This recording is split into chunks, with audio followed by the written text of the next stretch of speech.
धरती और वायुमंडल दोनों तरफ से हमें ऐसे कई सारे संकेत मिल रहे हैं जिनसे ये पता चलता है कि वायुमंडल और धरती दोनों की सेहत खराब हो रही है।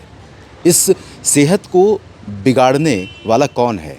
किसकी वजह से धरती और वायुमंडल की स्थितियां बिगड़ रही हैं और जिसका परिणाम हम वर्तमान पीढ़ी के साथ साथ आने वाली पीढ़ियों को भी भोगना पड़ेगा, ऐसी तैयारी हम कर चुके हैं या ऐसी व्यवस्था हम बना चुके हैं।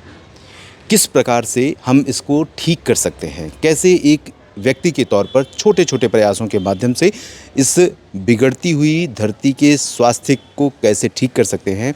कैसे वायुमंडल की सुरक्षा संरक्षण करने का हम संकल्प ले सकते हैं? इसके लिए एक छोटी सी कार्यशाला का आयोजन मौसम तक यूट्यूब चैनल के माध्यम से स्पॉन्सरशिप से किया गया। इसमें बहुत सारे वक्ताओं ने अलग अलग क्षेत्रों में, जिनकी कई वर्षों की लगातार की मेहनत है, लगातार का परिश्रम है, जिन्होंने तमाम समाजों को, तमाम लोगों को बदला है, पर्यावरण के प्रति जागरूक किया है, पर्यावरण संरक्षण के लिए प्रयास किए हैं। इसमें बहुत सारे वक्ता शामिल हुए और जिन्होंने बहुत सारी जानकारियां दी हैं। आइए देखते हैं वीडियो, जो काफ़ी लंबा है, लेकिन इसमें बहुत सारी ज्ञान की बातें, बहुत सारी ऐसी चीज़ें जो हम बिना किसी प्रयास के अपना करके इस धरती के प्रति, इस धरती की सेहत, धरती का स्वास्थ्य सुधारने के प्रति हम अपना योगदान दे सकते हैं। क्योंकि इसके लिए जो ये बदलाव करना है, इसके लिए आपको ना तो पैसे अतिरिक्त रूप से लगाने पड़ेंगे, ना ही आपको श्रम लगाना पड़ेगा, ना ही आपको अपने जो रोज़मर्रा की ज़िंदगी है उसमें कोई परिवर्तन करना पड़ेगा, बल्कि एक संकल्प लेना होगा बस, और आदत अपनी बदलनी होगी, स्वभाव अपना बदलना होगा। तो कैसे, आइए देखते हैं पूरा वीडियो। अनुभवी सदस्यों में से एक है। अनुभव रहा है शिक्षा जगत में तथा वर्तमान में MN waste to resource association के माध्यम से पर्यावरण के लिए उल्लेखनीय कार्य करती है। हमारे साथ है ये भी नम्रता जी के साथ मालती नारायण जी हैं, नारायणन जी, जो कि हमारे वरिष्ठ सदस्यों में से एक हैं। और शिक्षा जगत में मैं और मालती जी एक स्कूटर के दो पहिए हैं। सरकारी सेवा से सेवानिवृत्त हैं और साथ में दोनों एक ही NGO को पर्यावरण के लिए काम करते हैं। दोनों एक ही NGO में सहकर्मी की तरह काम करते हैं। और हमारे साथ है अर्चना गुप्ता जी। अर्चना गुप्ता जी पर्यावरण प्रेमी अर्चना जी के घर के पौधे मयूर विहार जिले के हर घर में, हर मतलब कॉलोनी में और विद्यालयों, कॉलेजों, सब जगह मुहैया कराई गई है। उनका पैशन है प्लांट सैपलिंग्स जो हैं, उनके घर में बहुत बड़ा गार्डन है, तो प्लांट सैपलिंग्स का मुफ्त वितरण करना उनका पैशन है। और हमारे साथ अर्चना जी हैं, मोनिका जी हैं। मोनिका जी पर्यावरण संरक्षण गतिविधि की वो निधि हैं जिनका पूर्वी विभाग में, दिल्ली के पूर्वी विभाग में कचरा प्रबंधन के लिए कई लोगों को इन्होंने प्रेरित किया है। और हमारे साथ रूपा जी हैं, क्या हाँ, मधुर जी हैं हमारे साथ। इनका जो शिक्षा विभाग में काम करती हैं, पेशे से शिक्षिका हैं और पर्यावरण पे हमारे साथ सहकर्मी के रूप में काम करती हैं। रश्मि जी भी शिक्षिका हैं पेशे से, और इनका एक और खूबी मैं बताती हूँ, ये ओडिसी नृत्यांगना भी हैं बहुत, और बहुत सारे और अन्य खूबियों की भी स्वामिनी है, लेकिन अभी समय कम है तो मैं सब नहीं बताती हूँ। पर्यावरण में हम सभी एक टीम के रूप में काम करते हैं। अंत में मैं अपना परिचय दे दूँ। मेरा नाम ऋचा सिंह है। मैं फ्रीलांस राइटिंग करती हूँ और समाज सेविका के रूप में काम करती हूँ, और मेरा जुनून है अच्छाई को प्रमोट करना। ध्येय भी है और जुनून भी है कि जहाँ भी कहीं अच्छा कार्य हो रहा हो उसको प्रमोट करें, उसके लिए काम करें। और कार्यक्रम की शुरुआत करें। सबसे पहले हम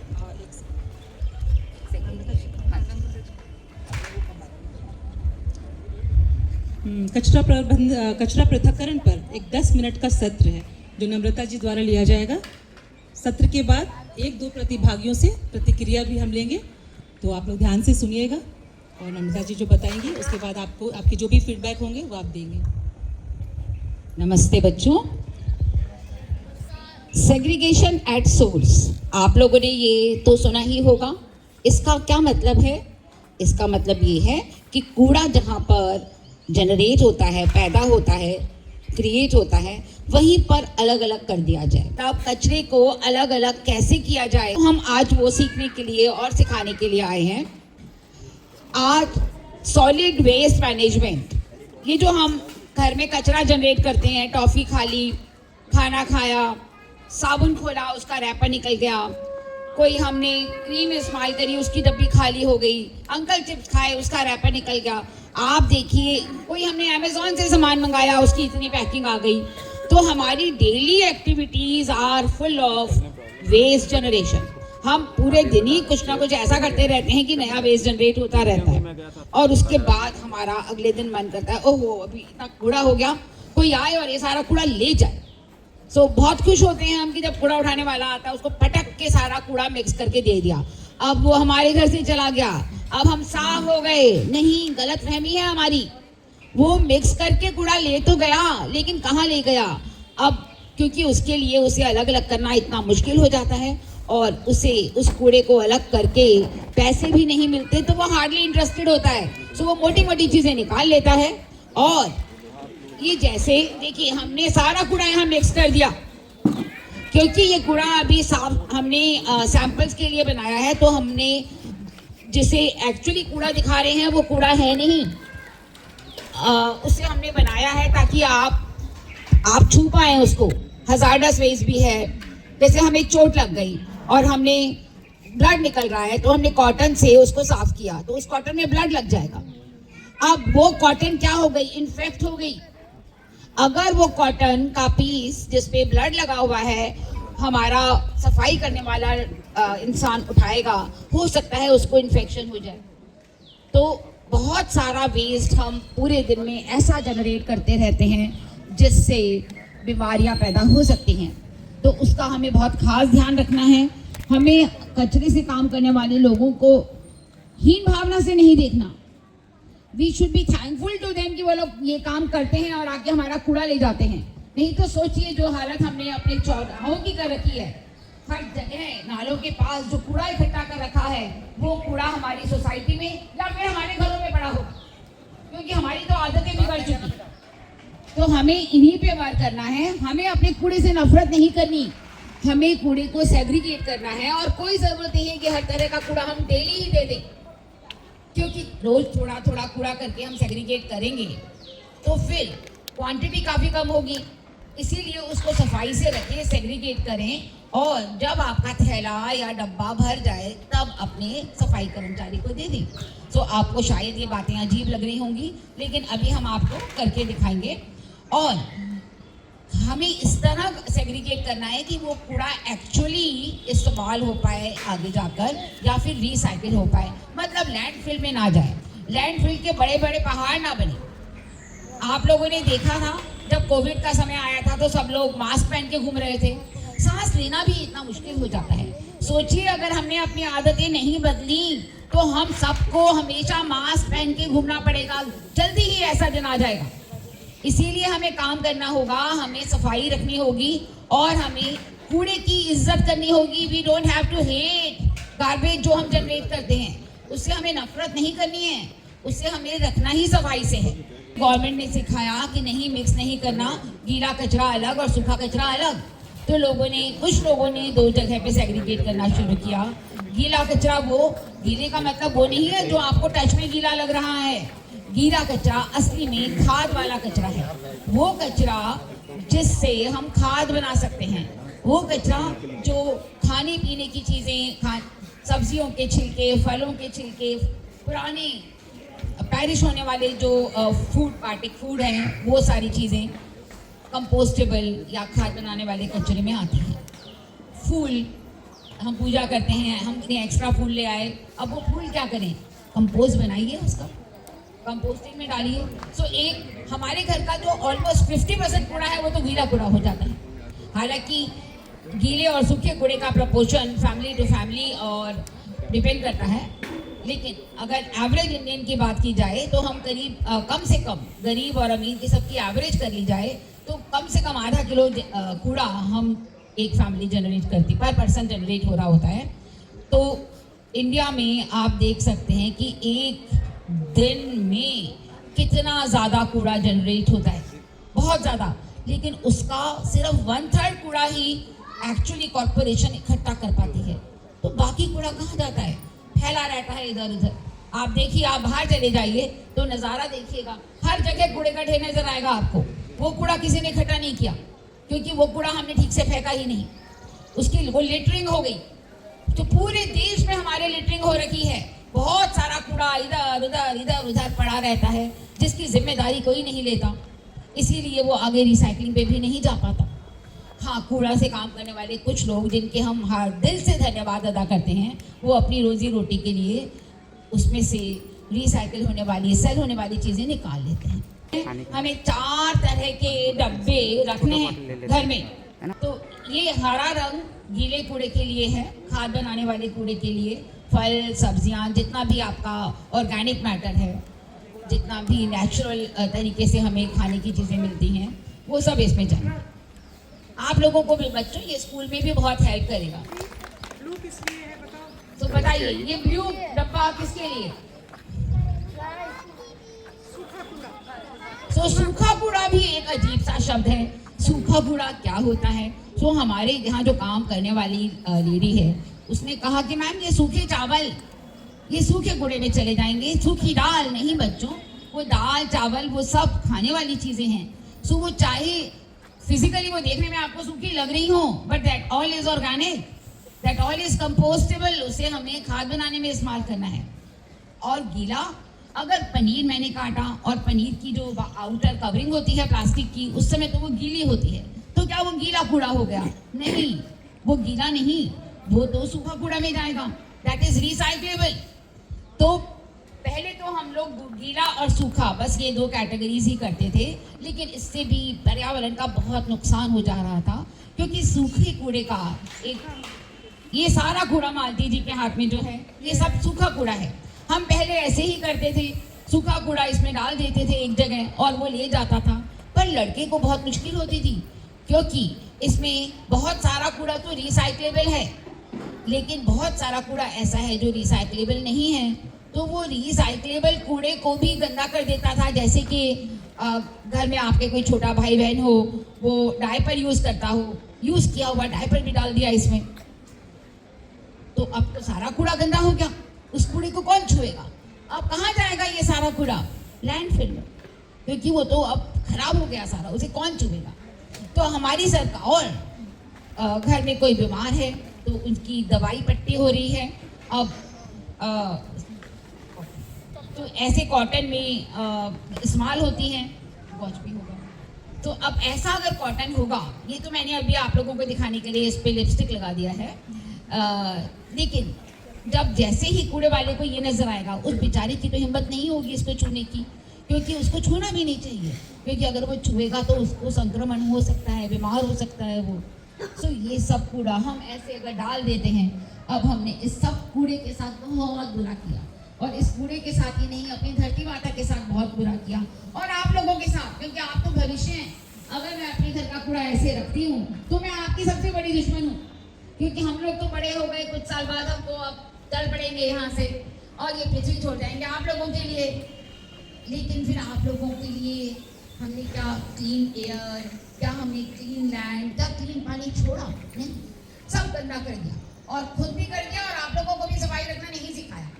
इसीलिए हम लोगों का फर्ज बनता है, बड़े लोगों का, कि बच्चों को सिखाएं, और आप लोगों का सीखने के बाद फर्ज बनता है कि ऐसे बड़े लोग जो किसी की बात मानते नहीं, जो अनलैंड और रीलैंड में विश्वास ही नहीं रखते, उन्हें आप जगाएं, क्योंकि बच्चे जो कर सकते हैं वो हम बड़े लोग नहीं कर सकते। आप लोगों को वेस्ट मॉनिटर बनना है आगे। सूखे कूड़े के लिए 3 बिन रखने हैं। एक बिन तो नीले रंग का होगा, जिसमें सारा रिसाइक्लेबल वेस्ट होगा। रिसाइक्लेबल जानते हैं आप लोग, रिसाइक्लेबल वेस्ट कौन कौन सा होता है? बता सकते हैं कौन कौन सी चीजें रिसाइकिल होती हैं? Paper, very good, plastic, excellent, और plastic, okay, plastic, all type of plastic, very good, और मेटल, मेटल, कैंस, यस। जैसे नुकीले चीजें, जैसे चाकू टूट गया आपका, अब चाकू कहाँ रखेंगे आप? देखिए मैडम को ढूंढने में भी कितनी मुश्किल हो रही है, क्योंकि हमने मिक्स कर दिया सब। ये चाकू सपोज खराब हो गया, कहाँ डालेंगे? क्या आप इसे मेटल में डाल देंगे? तो बेटा मेटल से काम कर वो निकालेगा तो उसके हाथ में ये चाकू लग सकता है ना, शार्प एज नाइफ है ये। सो इसे मेटल में नहीं डालना है, इसे हमें डालना है स्पेशल केयर में, काले रंग के बिन में, काले बिन में। तो स्पेशल केयर की ऐसी चीजें जो बायोमेडिकल वेस्ट में नहीं आती, जैसे कि नैपकिन, सैनिटरी नैपकिन्स हैं, बच्चों के डायपर्स हैं और मास्क हैं। हम मास्क इस्तेमाल करते हैं ना, इस्तेमाल करने के बाद कहाँ करेंगे उस कपड़े के मास्क को? फेंक देंगे। जो रीयूजेबल होता है वो आपने धो कर यूज कर लिया, otherwise ultimately when it has to be discarded, where should it go? It should go in this red box. ठीक है बच्चों, वो रेड बॉक्स में जाएगा। जैसे बॉक्स में जाएगा, जैसे मैंने ईयरबड्स बताई, इस तरह आप खुद ही डिसाइड कर पाएंगे। अगर आप कहेंगे कि भाई ये कूड़ा हाथ से छूने लायक नहीं है, इसका मतलब वो all sanitary waste will go in red bin. So किसी भी चीज को, किसी भी सामान को आपको लगे मुझे ये इसकी अब जरूरत नहीं है, तो पहले आप देखिए क्या इसका कोई और इस्तेमाल हो सकता है, क्या ये सामान किसी और के लिए उपयोगी हो सकता है? तो अपनी छोटे भाई बहन, अपने कजन, अपने फ्रेंड दे दीजिए उसको। जब ऐसा होता था कि एक बड़ा कपड़ा आया, फिर बड़ा भाई ने पहना, वो और बड़ा हो गया, उसको वो छोटा हो गया, लेकिन छोटा भाई तो अभी बहुत छोटा है, अब क्या करें? तो मम्मी जी उसको काट के थोड़ा छोटा कर देती थी। अब छोटे भाई ने भी पहन लिया, वो भी बड़ा हो गया। उसके बाद वो डस्टिंग करने का कपड़ा बन जाता था, कार साफ करने का कपड़ा बन जाता था। उसके इतने सारे हम पहले इस्तेमाल करते थे। उसके बाद जब लगता था बस अब बहुत हो गया, 15-20 साल इसको घीस लिया, तो फिर उसको फेंका जाता था। तो हमें वही वो आदतें बुरी नहीं थी, वो मिडिल क्लास या लोअर क्लास आदतें नहीं थी, वो पर्यावरण के लिए बहुत अच्छी थी। और अगर आप ऐसा नहीं कर सकते हैं तो प्लीज मत खरीदिए, रिफ्यूज करिए, मत खरीदिए चीजें जो आपको लगता है कि आपके गले का जंजाल बन जाएंगी थोड़े दिन बाद। चलिए, thank you so much everyone, आप लोगों ने अपना बहुत समय दिया। आपसे शुरू करें। बच्चों ये गेम का नाम है bin it right. Bin it right. हाँ, बिन इट राइट। मुड़ के बोलो। हाँ, वेरी गुड। जाएगा। सही है। बच्चों बात नहीं करो, जैसे अभी बहुत ही पेशेंस से सुन रहे थे ना, वैसे ही सुनो। तभी आपको ध्यान में रहेगा क्या करना है। आप भी पार्टिसिपेट कर सकते हो इसमें, ठीक है? कोई बात नहीं करो, ऐसे डिसिप्लिन होना चाहिए। जैसे अभी मुड़ के बोलो, किस पे जाएगा? ब्लू पिन में। Very good. बहुत बढ़िया, क्लैपिंग। हाँ, अपना नाम भी किस पे बताइए। जाएगा? मेटल वाला। कैन सूखे में डालें या ब्लैक में डालें? मेटल वाले में। Recyclable. Very good. Anything which is metal recyclable. का है। नहीं, क्योंकि वो कौन सा वेस्ट है, ड्राई है कि वेट है? सूखा है या गीला? Dry waste. हाँ, ड्राई है इसलिए सूखा। गुड।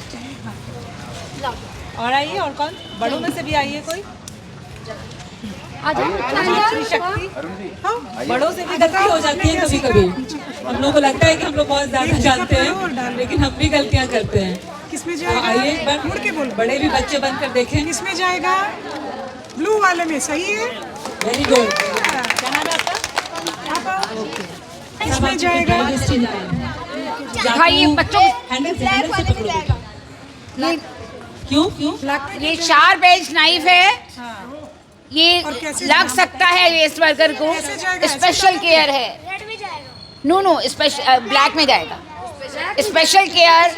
इसको हम ऐसे ही डालेंगे क्या? पेपर में कवर करके डालेंगे उसको, उस पर रेड कलर का क्रॉस करेंगे ताकि कचरे वाला को पता चले कि ये हैजर्डस वेस्ट है। किसमें जाएगा? ये क्या है? बच्चों को दिखाओ बेटा पहले। सबको ये क्या है? किसमें जाएगा? पेपर में रैप करके रेड क्रॉस का निशान लगा के ये ब्लैक बिन में जाएगा। Very good.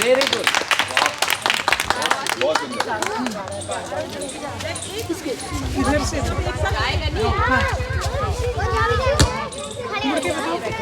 ये ब्लू वाले बॉक्स पे जाएगा। ये रिसाइकलेबल। रिसाइकलेबल। जी के बॉटल में पूरा बात मत कचरा करो, प्लीज फैलाते बैठ हैं। जाओ अच्छे से। छोटे बहन को पता चला नहीं कि बात संस्कार खाना के बच्चे हो। और कौन करना चाहता है? ये ब्लू बॉक्स में जाएगा। बड़े बच्चे हो क्या नाम बताया था उसने? क्योंकि बबीता ना? अंशिका। अंशिका ना? आपका नाम क्या था? उधर उधर उधर, ये ब्लू बॉक्स में जाएगा क्योंकि ये रिसाइकल होगा। आप लोग भी रिसाइकल होके देखो। बच्चों, मैं आपको इसके बारे में एक और बात बताना चाहती हूँ। इसे पिन्नी बोलते हैं हम लोगों के देश में, पिन्नी। और ये वेस्ट वर्कर भी आपसे कबाड़ी वाला नहीं खरीदता, क्योंकि ये नॉर्मल प्लास्टिक नहीं है। This is multi layer plastic, MLP कहते हैं। बहुत ही बुरी चीज़ है ये, बहुत ही बुरी, क्योंकि तो रिसाइकिल भी नहीं होती इसकी। लेकिन आजकल कुछ तो हमें इसको कम से कम इस्तेमाल करना है। लेकिन देखिए, ये मैंने भी इस्तेमाल किया है, मैंने भी चौकोस मंगाया। मुझे दूध के साथ चौकोस खाकर आने थे आज, तो मैंने ये मंगाया और खा लिया, तो जनरेट तो हो गया। अब क्या करूँ इसका, कहाँ जाएगा ये?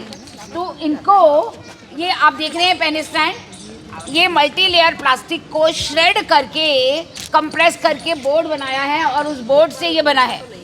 तो मतलब आप ये वाली पिन्नी अगर डस्टबिन में नहीं डालेंगे, अलग करेंगे, ये नहीं बन सकता है ना। तो हम अरेंजमेंट कर देंगे आप लोगों के लिए कि they will be picked up from your society. आप सब लोग अपने घर में मम्मियों को बोलिए कि इसको अलग रखना है, इसे कूड़ेदान में नहीं डालना। और जब आप लोगों का सबका मिलाकर 10-12 किलो 15 किलो हो जाए, we will get it picked from one spot. ना बेटा ना। ठीक है, ये बिल्कुल मुश्किल नहीं होता, एक बार बस आदत डालने की होती है। क्योंकि आप देखेंगे हम इस्तेमाल ही इतना कुछ करते हैं, हम तो बहुत बड़े कंज्यूमर बन चुके हैं। हर चीज़ खरीदते रहते हैं हम लोग, और कूड़ा इकट्ठा करते रहते हैं, और उसको फेंकते रहते हैं कूड़े को। इसी वाला लेते हो। ये किसमें जाएगा? उधर उधर। ये ब्लू वाले बिन में जाएगा। ये रिसाइक्लेबल है, मेटल का। आप आओ। आइए बच्चों, लेट्स हरी अप, जल्दी जल्दी खत्म करते हैं सेशन। अगला बच्चा पहले ही खड़े हो जाए। कौन जाएगा? ये ग्रीन बिन में जाएगा। Very good. ताली बजाइए जोर जोर से, उससे स्वास्थ्य भी अच्छा रहता है लोगों का। ये ब्लू वाले अपने में लिए भी जाएगा, ये रिसाइकल हो जाएगा। तो बच्चों, छोटी चीजें निकालिएगा, छोटी चीजें बहुत ज्यादा समस्या करती हैं। मैं बताती हूँ, ये आज की सब्जी है, तो इसको छोटा छोटा काटने के बाद किसमें जाएगा? और ये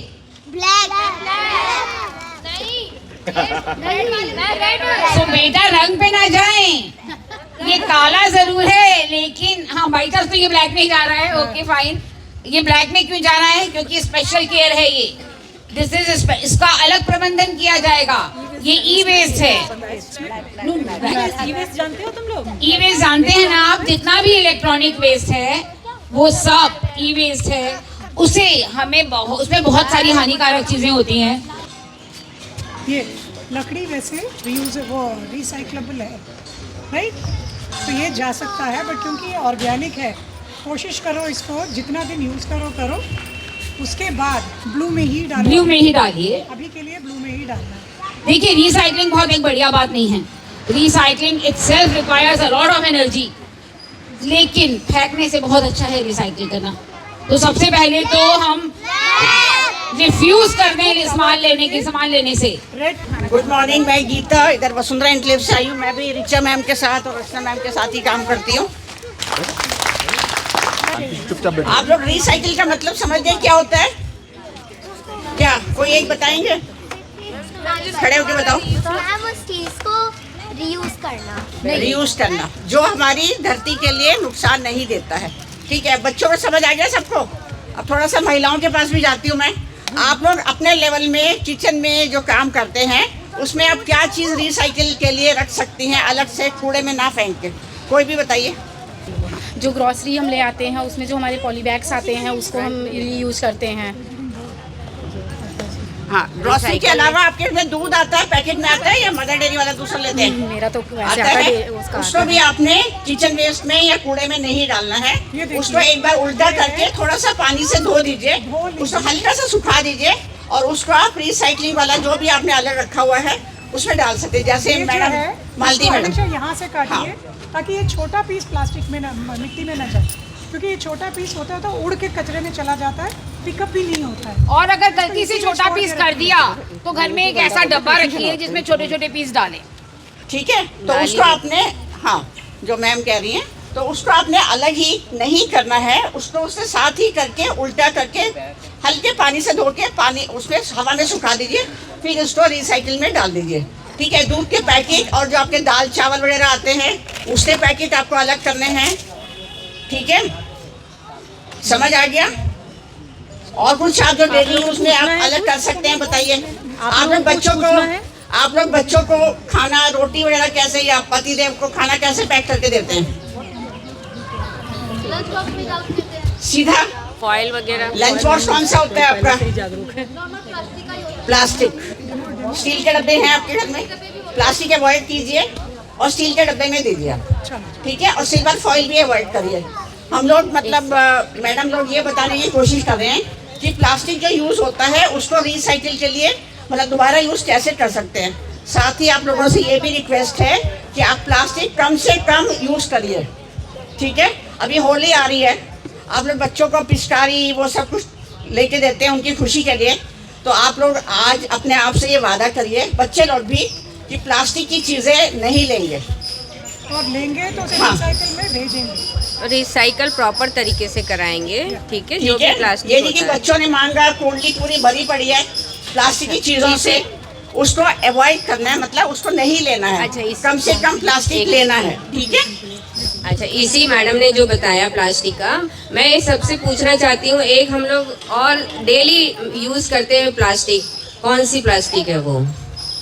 एक जो हम सब यूज़ करते हैं घरों में, डेली हमें सब्जी जो मिलती है ना, आलू प्याज लेके आते, जो भी कैरी करके लाते, पन्नी जिसे बोलते हो आप लोग, तो वो है सिंगल यूज़ प्लास्टिक, है ना। तो वो आप देखे होंगे, अगर थोड़ा सा भी हैवी आइटम आ गया तो क्या होती है, फट जाती है ना। इसका मतलब है कि वो सिंगल एक ही बार यूज़ कर सकते हैं उसका। उसके बाद हम क्या करेंगे, उसको कचड़े में फेंक देते हैं। तो जो कि हमें तरीके से सिंगल यूज़ प्लास्टिक अगर हम फेंक देते हैं और वो अगर हमारे ज़मीन में ऐसे इधर उधर फेंक गई तो उसको गलती भी नहीं है जल्दी से। तो इसीलिए हमें क्या करना है, उसको रिसाइकल में भी दे सकते हैं। इकट्ठा कर लिया सारी प्लास्टिक को, और सिंगल यूज़ प्लास्टिक से मतलब है कि आपके सिंगल यूज़ प्लास्टिक में अभी जैसे अभी बॉटल दे रहे थे, पानी की बॉटल, वो भी आती है सिंगल यूज़ प्लास्टिक में, वो भी आती है। और आपके पास जो भी ये है ना, घरों में जो यूज़ करते हैं ये सब प्लास्टिक जितने भी है, वो हमें अवॉइड करना है। अवॉइड करना है मतलब वो हमारी धरती पे पड़े पड़े हजारों साल लग जाएंगे, लेकिन वो हमारे मिट्टी में शामिल नहीं हो पाते, ठीक से उनका वो नहीं हो पाता। तो इसीलिए हमें क्या करना है, उसको अवॉइड करना है। और अगर हमारे एनवायरनमेंट में मिल गया हो तो ये माइक्रो प्लास्टिक के फॉर्म में भी आने लगता है, जो कि बहुत खतरनाक है। हमारे जो हार्मोनल बैलेंस खराब होते हैं ना, हमारे जो अभी सबकी तबीयत इतनी खराब हो रही है, दिनों दिन अलग अलग बीमारियां हमें घेर रही हैं, तो इन सब से बचना है हमें सबको ना। इसीलिए आप लोग को बता रहे हैं कि प्लास्टिक का यूज़ करिए ढंग से। अर्चना मैडम ने आप लोगों का बहुत ध्यान रख के बताया कि प्लास्टिक को रिसाइकिल करना है या कम यूज़ करना है।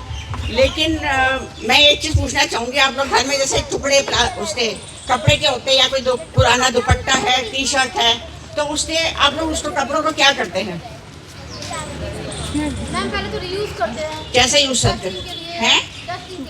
डस्टिंग के लिए, वेरी गुड। और उसके साथ में आप एक काम और कर सकते हैं, उसके आप छोटे छोटे या थोड़े बड़े थैले बनवाइए।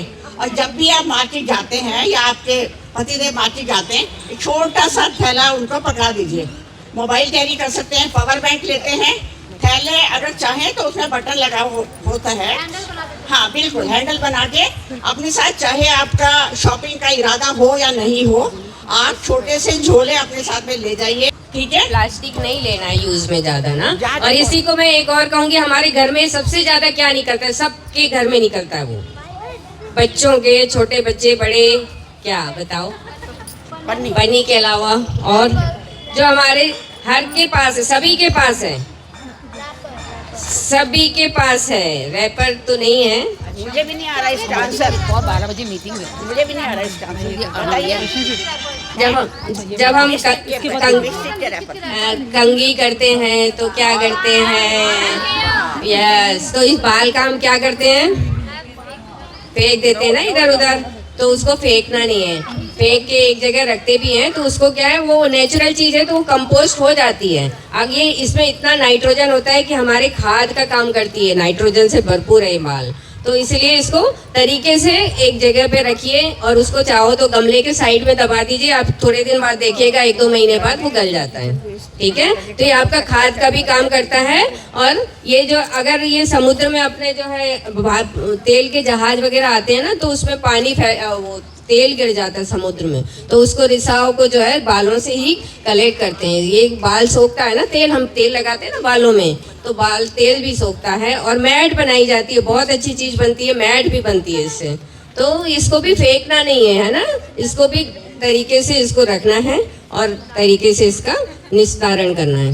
मैं एक छोटी सी चीज बताना चाहूंगी, जैसे जो लोग अपने घर में काम करते हैं या अगर कोई मेड वगैरह रखी हुई है, एक छोटी सी चीज उनको समझाइए कि हम लोग जो भी मैडम लोग हैं, ये इसलिए आप लोगों को बता रहे हैं, उनको एक सिंपल तरीका बताइए कि प्लास्टिक वगैरह जो इधर उधर फेंकते हैं, इवन अगर आप पूजा का सामान समुद्र में, नाली में, नहर में फेंकते हैं, ठीक है, अक्सर फेंक देते हैं कि हमारे घर का तो नहीं है, वहाँ पे पूजा के बाद पूजा तो पूरी श्रद्धा से करते हैं, लेकिन उसके बाद उसको नाली में बहा देते हैं और ज्यादा संभालने के लिए उसको हम पन्नी में बांध के अच्छे से श्रद्धा से रख देते हैं। लेकिन एक बात ये सोचिए कि ये जो प्लास्टिक है, ये पशु पक्षियों के पेट में जाता है, और अगर ये समुद्र में निकल गया तो वो मछलियों के पेट में जाएगा। ठीक है, और वो बहुत ज्यादा नुकसान करता है पशु पक्षियों के लिए भी और समुद्र के पानी के लिए भी। ठीक है, तो ये ध्यान रखिए कि आपको प्लास्टिक नहीं फेंकना है। ठीक है, ये बात आप खुद भी समझिए और बच्चों को भी समझाइए। ठीक है, थैंक यू। और इसके साथ एक चीज हम लोगों ने मेंशन करना भूल गया, आपका जो नाखून है वो भी आपका वेट वेस्ट में जाता है। ठीक है, अब आपके सामने मालती जी जो है वो आप लोग को बायो एंजाइम बनाना और कंपोस्टिंग करना कैसे करते हैं वो सिखाएंगी। हमने सीखा ना गीला वेस्ट, गीला कचरा क्या है ना। तो ये देखो, ये ऑलरेडी डाला हुआ है, सारा गीला कचरा है इसमें। देखा, फूल इस कवर में आया, फूल इस कवर में आया तो कवर से निकाल के इस तरह डालेंगे। तो मैं अपने घर में क्या करती हूँ, फूलों को कंपोस्ट इस तरह नहीं करती। जो पूजा के फूल हैं या जो भी फूल मुझे मिलते हैं, मैंने एक मटके में अलग उसको कंपोस्ट किया है, खाने के कचरे के साथ नहीं किया है। आपका चॉइस है, इसमें भी कर सकते हो या अलग भी कर सकते हो। तो वो सारा मेरा घर के पास एक पार्क है, मैं वहाँ डाल देती हूँ। तो इसका बड़ा सिंपल सा तरीका है। गीला कचरा मीन्स नाइट्रोजन, राइट, और उसको रिएक्शन होता है कार्बन के साथ। अब कार्बन क्या होगा, कार्बन होता है ये, क्या है ये, हाँ, तो क्या है, दिखने में क्या लग रहा है, ड्राई लीव्स है ना। तो ड्राई लीव्स में कार्बन ज़्यादा होता है, जितना सॉफ्ट है अभी उतना कार्बन बना नहीं, राइट। जिस टाइम जब ये टूटता है तो इसका मतलब वो कार्बन बन चुका है। या तो आप ये ले सकते हो या फिर ये कोकोनट का बुरादा, देखा है कभी, देखा है, कोकोनट निकालते हैं तो उसमें से ऐसा गिरता है, इसको कोकोपीट बोलते हैं। ये अमेज़ॉन में 200-300 का आ जाता है ब्रिक्स। या फिर जब भी आप अपने घर में यूज़ करते हो कोकोनट, उसका छिलके से भी कर सकते हो। मैं घर में ये यूज़ करती हूँ, और जब मैं कोकोनट लेती हूँ ये वो हार्ड वाला, तो उसका छिलके से भी मैं इस तरह बना लेती हूँ। तो ये हो गया कार्बन। तो हमारा ये अब ये बना है मेरा कंपोस्ट, देख रहे हैं आप। इसमें बच्चों स्मेल करके बताओ, स्मेल आती है या नहीं, क्या मुंह खोल के बताओ। मम्मियों को भी दिखला ये सब क्या है मालूम है, ये जो छिलके हैं, ये मेरे घर के छिलके हैं, ये मेरे घर के छिलके हैं। तो हम बनाएंगे कैसे, छिलका ऐसा डाला, सारा डाल दिया, दिख रहा है ना सबको, ट्रांसपेरेंट है बकेट, छिलका डाल दिया। बकेट लिया हमने। अब ऊपर से हम सूखे पत्ते डालेंगे, ढक दिया। अब इसमें मक्खी मच्छर नहीं जाए बैठेंगे। फिर अगर ये भी ये चाहिए, कोकोपीट डालना है तो वो भी डाल सकते हो, दोनों डालने की जरूरत नहीं है। इस तरह ढक दिया। अच्छा, वो कागज का भी बता दीजिए, अगर इनके पास वो वैसे वेस्ट वाले कागज है क्या कर सकते हैं? हाँ, वेस्ट वाले कागज कोशिश करो। अमेज़ॉन का अगर कवर है, ब्राउन कलर का है, तो वो कार्बन में गिना जाएगा। बट पेपर को पेपर की तरह नहीं डालना, उसको छोटा छोटा काट के डालना है। कभी कभी सूखे पत्ते नहीं मिले, अभी बारिश के टाइम पे आपको सूखे पत्ते नहीं मिलेंगे, पहले ही जोड़ के रखना होता है। फिर उस टाइम पे या तो कोकोपीट लीजिए या ब्राउन पेपर को छोटा छोटा काटिए अगर आपको ज़रूरत नहीं है। मैं जैसे अपना ब्राउन अमेज़ॉन कवर जो आते हैं बड़े होते हैं, मैं टेबल लाइनिंग में यूज़ कर देती हूँ। कहीं तेल रखा है तो उसके नीचे रख लेती हूँ, तो उसके बाद जो बचता है उसको काट के डालती हूँ। अब ये एक दिन का हो गया, अगले दिन इसके ऊपर फिर गीला कपड़ा। रोज सब्जी खाते, सब्जी रोज खाते हो पक्का? तो फिर रोज सब्जी निकलेगी, सब्जी के छिलके निकलेंगे, छोटा छोटा काट के अब इसके ऊपर डालो। इतनी अच्छी खाद बनेगी फ्री की, है ना? जब ये पूरा हो जाएगा इसको कपड़े से ढक के कोने में रख दो। तो ये जो है 45 दिन में, 40-45 दिन में एक खाद बन जाता है।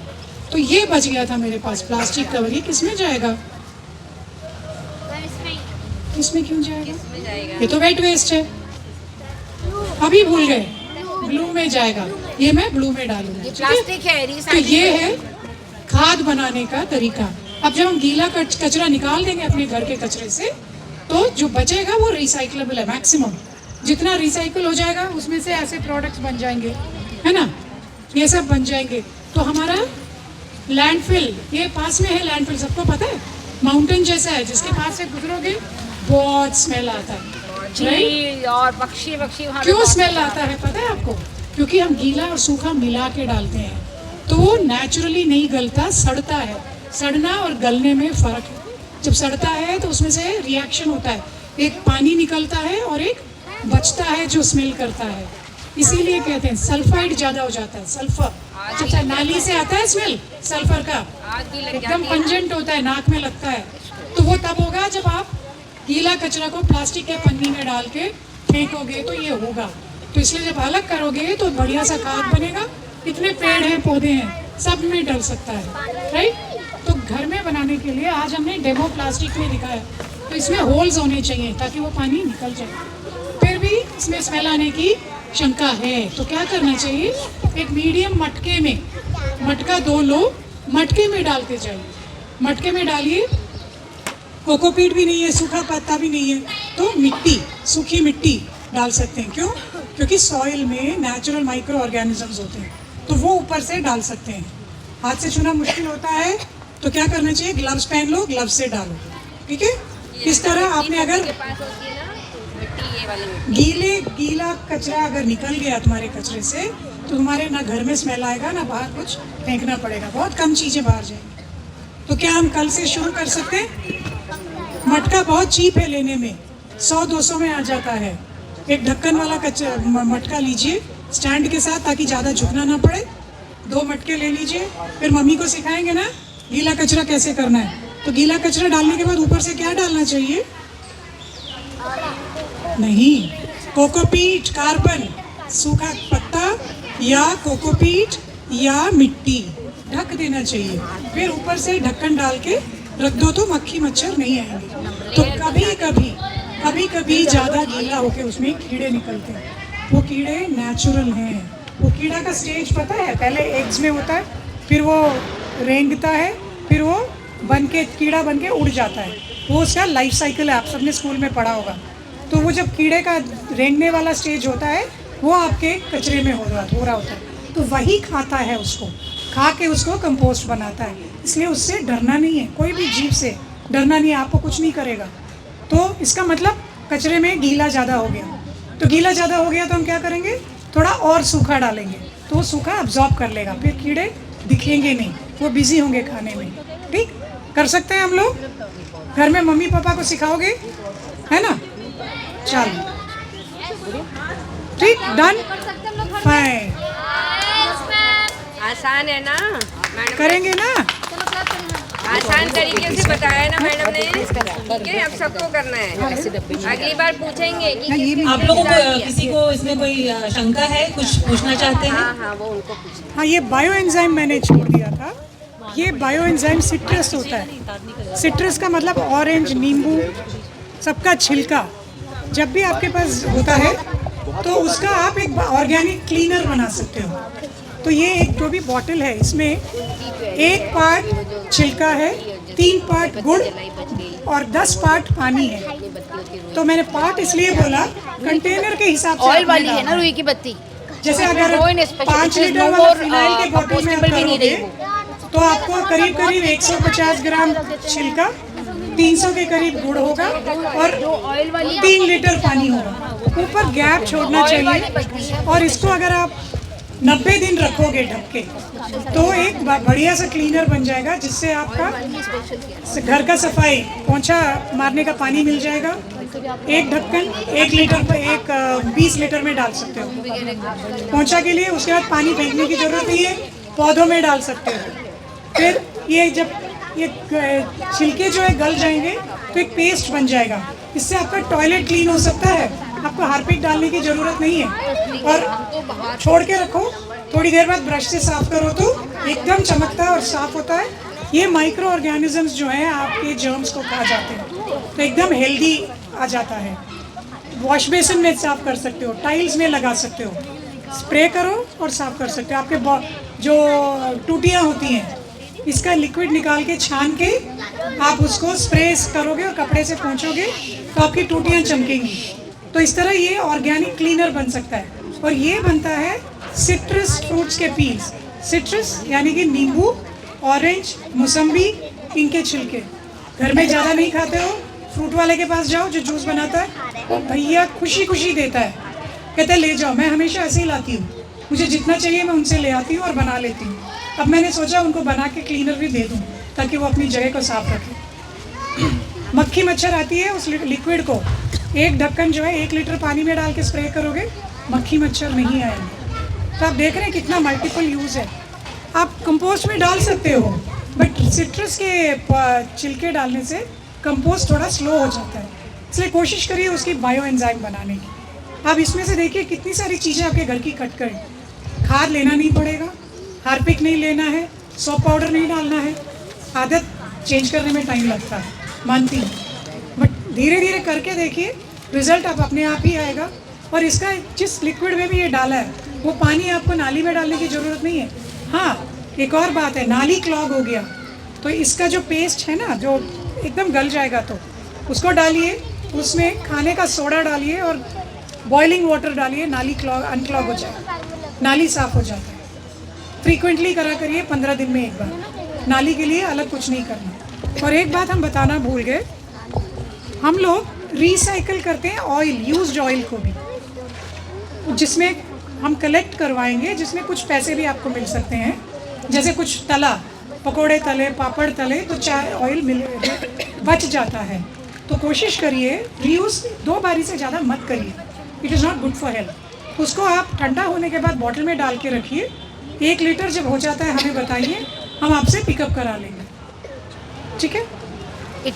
इससे बायोफ्यूल बनाते हैं, बायोडीजल बनाने के लिए हम जयपुर भिजवाते हैं। इकोऑयल एक कंपनी है, इसका वो डीजल बनाती है। अगर आपकी सोसाइटी से क्वांटिटी ज़्यादा आएगी तो एज गुड एज 30 रुपीज़ पर लीटर भी मिल सकता है, अगर सभी लोग निकाल कर देंगे। मतलब ज़रूरी नहीं कि रोज़ दिए आप, 6 महीने में एक बार, साल में एक बार। वो घर के एक कोने में पड़ा रहेगा यूज्ड ऑयल, क्या करेगा बेचारा। सो हम लोग ऑलमोस्ट 6-6 महीने बाद भिजवाते हैं।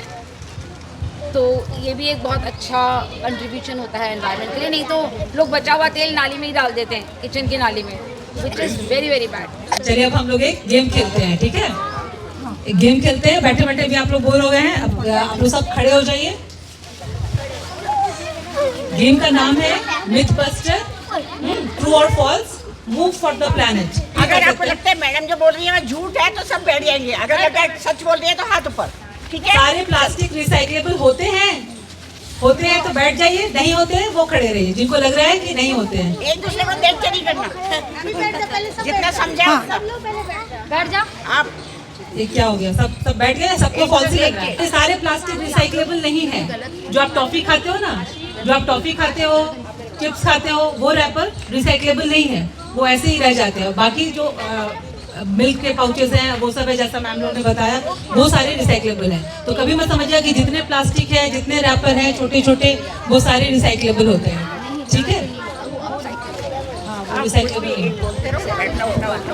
ठीक है, आप लोग ध्यान से सुनिएगा। दूसरा स्टेटमेंट बोल रही मैडम जो बोल रही है, वेट वेस्ट को हम लोग कंपोस्ट कर सकते हैं घर पे।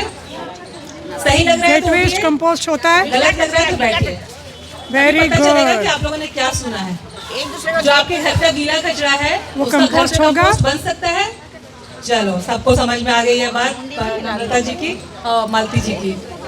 पिज्जा बॉक्सेस जो जिसमें ऑयल स्टेन्स लगे होते हैं, क्या वो रिसाइकिल किए जा सकते हैं? पिज्जा खाते हो आप लोग? बत्ती जल्दी जल्दी फटाफट सोचिए, वो रिसाइकिल होंगे जिसमें स्टेन लगे होंगे। पिज्जा बॉक्स जो है ना, जो आप खाते हो डिलीवरी करके मंगवाते हो, उसमें जो ऑयल स्टेन लगे रहते हैं तो वो फिर वो गंदा हो जाता है बॉक्स, उसको आप रिसाइकिल के लिए नहीं भेज सकते हो। जैसे हम लोग जितने भी टीम मेंबर्स हैं यहाँ पे, हम लोग अपने घर का सारा रैपर एक एनजीओ में भेजते हैं जो वहाँ रिसाइकिल करके तरह तरह के मटेरियल बनाता है, जो अभी मैम ने दिखाया था इस तरह से, ठीक है। लेकिन जो भी गंदा होगा रैपर वो हम उसमें नहीं भेज सकते हैं। वो पिज्जा बॉक्स उसी में से आता है एग्जाम्पल, उसको हम नहीं भेज सकते हैं, ठीक है। अब बगीचे की जो पत्तियां होती हैं वो गीला कचरा मानी जाती है या सूखा कचरा? कंपोस्ट होता है, कंपोस्ट होगा। देखो पत्तियां देखने में सूखी लगती हैं, लेकिन जरूरी नहीं कि जो चीज कंपोस्ट सूखी में दिख जा रही रहा है है ना, तो वो ड्राई वेस्ट हो, ठीक है। जिससे जिन चीजों से खाद बनती है वो गीला कचरा है, ठीक है। तो मैम ने अभी दिखाया ना, पत्तियों से खाद बनती है, जिन चीजों से खाद बनती है वो गीला कचरा है, ठीक है। क्लियर है सबको? अब हम लोग आप लोगों से एक संकल्प करवाते हैं कि आगे से आप हमेशा वेस्ट सेग्रीगेशन करिएगा, ठीक है। अलग से आप खड़े हो जाइए, प्रतिज्ञा लीजिए, 2 लाइन की प्रतिज्ञा रश्मि जी करवाएंगी कि आप पर्यावरण के लिए काम करेंगे और अलग अलग डस्टबिन में, जैसे मैम लोगों ने बताया है वैसे अपने घरों में कचरा अलग अलग करेंगे सभी के लिए। हाँ, बड़े बच्चों सबके लिए।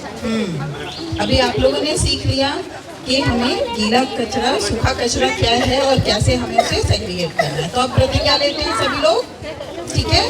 चलो क्या करेंगे, हाथ आगे करेंगे और प्रण लेंगे।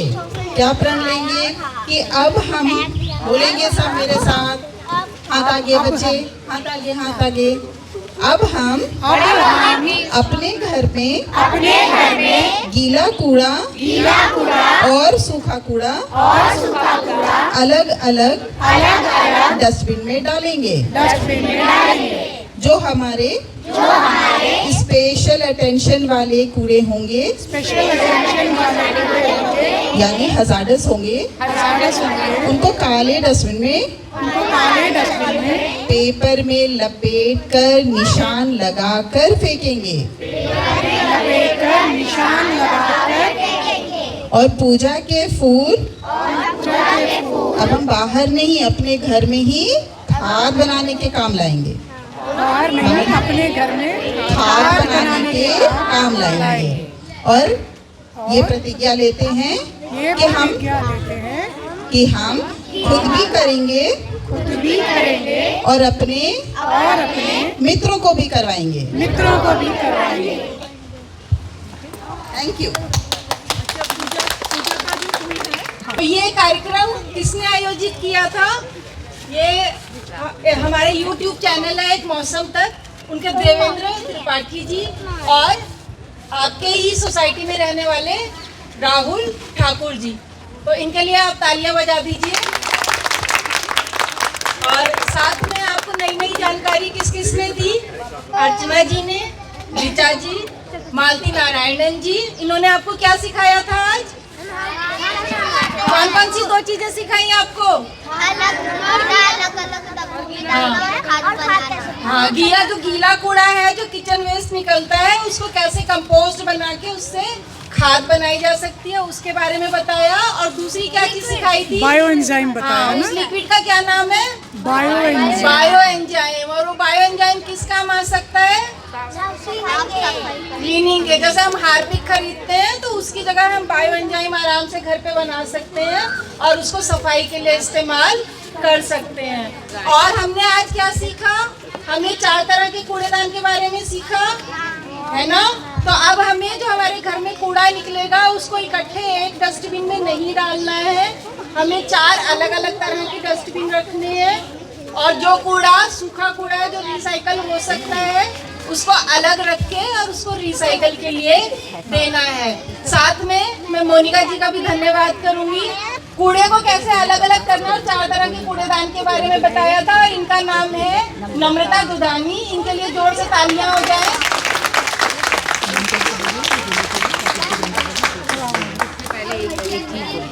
बस अब बिल्ड एक आप सबकी तरफ से एक रिक्वेस्ट आई थी कि हमारे यहाँ, आपका नाम क्या है? मालती जी। इन्होंने कहा है कि पूजा के जो हमारे यहाँ घरों में मूर्तियाँ वगैरह निकलती हैं और जो भी वो निकलते हैं पूजा का सामान, उसका क्या करना है। तो अभी मैं कहना चाहूँगी कि जो भी फूल है वो तो आप घर में यूज़ करिए, फूल मत डालिएगा। एक संस्था है, मैं राहुल भैया जी से बोलती हूँ कि वो उसका एक बैनर लगा के वहाँ पे वो एक बैग लगा देंगे, वो निःशुल्क ले जाएंगे मूर्तियाँ जो भी हैं आपके घरों की, और वो आप कलेक्ट करा दीजिए। बस अपने एक स्पेस बता दीजिएगा कहाँ लगाना है, तो वहाँ लग जाएगा बैग में। सबको ही आप घरों से मूर्तियाँ जो भी हैं, मतलब चुनरी, मूर्ति और माला, बस यही चीज़ डालना है, बाकी और गीला आइटम नहीं डालना है। फोटो फ्रेम भी रख सकते हैं। तो जो पूजा की मूर्ति फ्रेम वगैरह है वो डालिएगा, उसको वो जो है अच्छे तरीके से, प्रॉपर तरीके से वो ले जाएंगे करके। तो आगे के कार्यक्रम के लिए आज जैसे कि सबको पता है कल से होली का शुरू हो जाएगा, है ना। तो हमारे यहाँ है मोनिका मैडम, तो होली के बारे में कुछ बताना चाहेंगी। आइए मैम, मोनिका जी। होली के कलर आप लोग कैसे खेलते हो बच्चों? होली केमिकल कलर से खेलते हैं कि घर में बनाते हैं? पहले के टाइम में जब हम बच्चे थे तो पलाश के फूल होते थे, पलाश, टेशु जानते हो आप लोग, जिसके पत्तों का दोना भी बनता है, ठीक है। तो हाँ, तो सभी लोग खेलते, कलर अच्छा लगता है ना खेलना। पर आजकल के जो कलर केमिकल से बनते हैं ना, तो डर लगता है आँख में चला गया तो क्या होता है, हमारी आँखों को नुकसान पहुँचता है। तो उसके लिए हम लोग क्या कर सकते हैं, कलर बनाना है तो अब वो तो मिलेंगे नहीं, टेशु के फूल कहाँ ढूंढे, यहाँ आसपास तो नहीं मिलते ना, पर जो भी फूल मिलते हैं आप उनको इकट्ठा कर लीजिए। चुकंदर के ऊपर, हाँ, छिलके जो भी कलर है, चुकंदर के छिलके, या चुकंदर जो देखा है कितना काटो तो कितना रेड कलर निकलता है ना, तो उसको आप पानी में घोल लीजिए, उसको डिप कर लीजिए, 2-4 चुकंदर लीजिए, उसको थोड़ा मैश करके पीस लीजिए, नहीं तो मिक्सी में पीस के उसको एक बकेट में डाल के पानी का कलर बना लीजिए। तो ये हर्बल कलर भी हो जाएगा। इसमें हमने चुकंदर का बना के लेके आए हैं, ठीक है। इसको जस्ट अपने काट के छोटे छोटे पीस करके इसको आप मिक्सी में घुमा लीजिए, सो दैट आपको ये कलर आ जाएगा। और एक मैंने ये फूड कलर लेके आई हूँ, ऑरेंज कलर का। तो ये दोनों चीज़ ये अलग अलग करके, अगर जैसे आप थोड़ा सा अरारूट लेके उसमें थोड़ा थोड़ा करके डाल के अगर आप उसको मिक्स करेंगे, थोड़ा सा शुरुआत में थोड़ा दिक्कत होगी, बट लेटर ऑन उसको आप ऐसा दोनों हाथ से ऐसा मल के ऐसा ऐसा करोगे तो उसमें से होली कलर्स, चुकंदर वाले जो है उसमें पिंक कलर आ जाएगा, और ये जो है आपका फूड ऑरेंज कलर है, इसमें ऑरेंज कलर मिल जाएंगे। इसको क्या किससे मिलाना है, थोड़ा सा अरारूट में थोड़ा थोड़ा करके डाल के, उसके बाद अरारूट या कॉर्नस्टार्च जो भी आप बोलते हो, इवन आप पाउडर भी यूज़ कर सकते हो, जो पाउडर आप लगाते हो फेस में, बॉडी पाउडर, उससे भी आप करवा सकते हो, ठीक है। थोड़ा सा और उसको मल के फिर उसको करना है। ये आप लोग खेल भी सकते हो, थोड़ा थोड़ा करके ऐसा। अब डिस्कस करते हैं सब। अब हैप्पी होली, सबको बहुत बहुत शुभकामनाएं, अच्छे से कलरफुल होली का एंजॉय करिए। कोई देखना चाहता है, जो देखना चाहता है आके देख लो। ये कार्यक्रम कैसा रहा है, सब लोग अपना फीडबैक बाद में ज़रूर दीजिएगा। और जो एक टेक होम वर्कशॉप की एक बहुत ही खूबी होती है, टेक होम हम क्या लेके गए, क्या सीख के गए, तो हम जो सीखे हैं यहाँ से उसको अपने घर पर अप्लाई कर पाते हैं क्या, ये हमें थोड़ा सा प्रयास करना पड़ेगा। और अगर यहाँ पर जो लोग रहते हैं फेसबुक में और कुंडली में, उनसे मैं एक बात पूछना चाहूँगा कि कूड़े वाला पहाड़ तो सबने देखा होगा, वहाँ के पास से जब गुजरते हैं तो उसकी स्मेल इतनी ज़्यादा होती है कि हमें विंडो बंद करने के बाद भी लगता है कि बहुत प्रॉब्लम हो रही है। तो ये कूड़े वाला पहाड़ हम पैदा कर रहे हैं, और जैसा कि मैंने शुरू में ही कहा था कि आधा किलो प्रति व्यक्ति कचरा डेली निकलता है, तो 150 करोड़ लोग यानी 75 करोड़ किलो कचरा डेली निकलता है। तो ऐसे में हमें थोड़ा सा इस धरती को अगर बचाना है, तो ये छोटी छोटी पहल, छोटे छोटे प्रयास जो आप लोगों की संस्था कर रही है, सामाजिक संस्थान और नारी शक्ति और पर्यावरण संरक्षण गतिविधि, इसका बहुत आभार हमें प्रकट करना चाहिए कि ये इसके लिए हमें कुछ करना नहीं है। इसके लिए सबसे इम्पोर्टेंट ये चीज़ है कि हमें ना तो समय लगाना है, ना पैसा लगाना है, ना श्रम लगाना है। जिसे कहते हैं तन, मन और धन, तीनों चीज़ों की आवश्यकता नहीं, बस हमारी सोच में परिवर्तन लाना है। सोच बदल जाएगी, आदत बदल जाएगी, तो हम ये चीज़ें अपना सकते हैं जो आज बताई गई हैं। और इसके माध्यम से हम कई चीज़ें कर सकते हैं। एक तो अपनी धरती को बचा सकते हैं, दूसरा, हमें जो अपने घर में हम प्लांट लगाते हैं, चाहे वो बालकनी में या बाहर पार्क में लगाते हैं, उनके लिए खाद की जो ज़रूरत है उसको अपने किचन वेस्ट से पूरी कर सकते हैं। उसके लिए हमें पैसे नहीं खर्च करने पड़ेंगे, प्रयास नहीं करने पड़ेंगे। तो सिर्फ सोच में, आदत में परिवर्तन ला करके ये बदलाव हम कर सकते हैं। और बच्चे जो है, क्योंकि बदलाव के एजेंट माने जाते हैं, बदलाव इन्हीं के माध्यम से हो सकता है। तो अगर आप लोग अपने घरों में कर पाएंगे तो ये कार्यक्रम बहुत सफल होगा। और मैं आप सभी का दिल से धन्यवाद कहना चाहता हूँ कि आप लोगों ने समय दिया हमारी सोसाइटी के लोगों को अवेयर करने के लिए। इसका बहुत बहुत आभार आप सभी का, मोनिका जी, ऋचा जी और पूरी टीम का बहुत हृदय से आभार। और सभी बच्चों का धन्यवाद जिन्होंने बहुत ही धैर्यपूर्वक इस चीज़ को सुना है। ये आप देख रहे हो क्या चीज़ है, ये बताइए आप लोग। सनफ्लावर सीड्स, सारे सीड्स, कोई भी सीड्स हो सकता है। आप लोग जो फल खाते हो ना, जो मम्मी लेके आते हैं स्कूल से आने के बाद फल काट के खाते हो, वो आपका एप्पल सीड्स भी हो सकता है, कस्टर्ड एप्पल का भी सीड्स हो सकता है, या किसी का भी सीड्स है। उसको आप ऐसे फेंकना नहीं, इसमें आप बॉटल में रखो। कहीं पर भी आप घूमने जा रहे हो या कहीं पे जा रहे हो कि वहाँ पे आपका थोड़ा सा गार्डन है या कुछ है, आप वहाँ पे ये फेंक भी सकते हो जो भी आपने खाए, तो फिर वहाँ पे पौधा अपने आप ही हो जाएंगे। इसके लिए इतना ज़्यादा मेहनत नहीं करना पड़ेगा और ना कि इसमें इसको कूड़े में डालना है। ठीक है, तो आप लोग जो जो फल खाते हो वो करोगे ना। इस डब्बे को, इस बॉटल को खोलकर स्प्रेड करना है। हाँ, डब्बे को नहीं फेंकना, बंद नहीं फेंकना है। इसमें दोबारा आप रख सकते हो। सीड्स को बिखर के देख सकते हैं। इसको आप तरीके से भी बना सकते हो। आपका अगर जैसे अनार का हो गया या आपका करेला भी हो गया, वो सारी चीज़ को थोड़ा सा मिट्टी में लेके उसको थोड़ा बॉल टाइप का भी बना सकते हो, उसके अंदर भर के। जैसे आजकल हो गया ना, पेन भी आता है सीड्स वाले, आपका पेन यूज़ हो जाता है, फिर उसको आप ज़मीन में डाल दोगे तो फिर वो पौधा उग जाते हैं। पेन है, पेंसिल्स है, वैसा आप ऐसा इसमें बना सकते हो। ठीक है, ओके। तो आप लोग क्या क्या करने वाले हो अभी? हम जो अभी जा रहे हैं, हम अभी पूछेंगे अंकल से कि आप लोग क्या क्या करोगे, क्या क्या सीखे हो आज। कंपोस्टिंग सीखे हो, वेस्ट सेग्रीगेशन सीखे हो, 4 हिस्से में बनाना है। फिर उसके बाद क्या है, कंपोस्टिंग। उसके बाद क्या सीखे आपने, बायोएंजाइम्स। ठीक है, वो बहुत काम की चीज़ है। आपके कपड़े भी धुल सकता है उसमें, आपके बर्तन भी धुल सकते हैं उसमें। ठीक है, and seed banks. Okay, gardening में भी यूज़ कर सकते हैं आप। आपके जो एसी का जो पानी रहता है, वो पानी भी आप पोछे में यूज़ कर सकते हो, एज वेल एज आप पौधे में भी यूज़ कर सकते हो। उसको मत फेंको। ठीक है, ये छोटी छोटी चीज़ है, आप लोग करोगे और हम लोग फिर आके पूछेंगे। ऐसा नहीं है कि आप लोग आज सुन लिया बस हो गया। हम लोग आके किंतु फिर से पूछेंगे, अंकल से भी पूछेंगे, एज वेल एज हम आप लोगों के पास में भी आके पूछेंगे आपने क्या क्या कर रहे हो घर पे और किसको सिखाए हो। ठीक है, ओके, चलिए, धन्यवाद। अभी ना जो टीम है अपनी, वो पीछे आ जाइए बच्चों के।